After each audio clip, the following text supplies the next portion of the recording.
Dobrodošli u moju kuhinju. Danas ću praviti kruškice, za to mi je potrebno ratluk, šećer u prahu, aroma po želji i za ukras listići i klinčići. Sada ću od ratluka i šećera zamesim testo i od toga ću formirati kruške.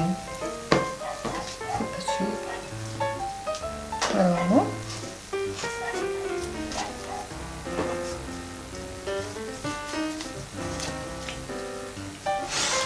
Ako je ratluk tvrđi, malo ga omekšati u mikrotalasnoj i lakše će se mesiti. Ću na dasku i ovdje ću mesiti.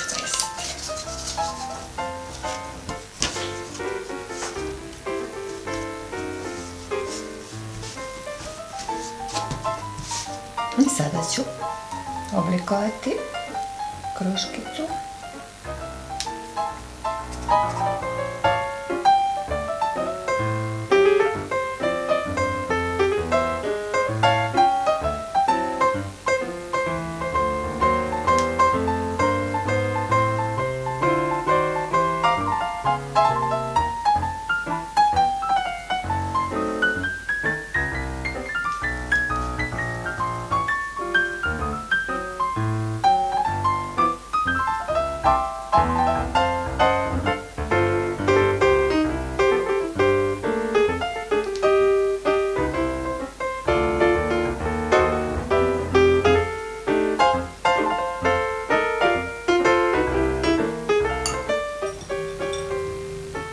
Evo, moje kruškice su gotove.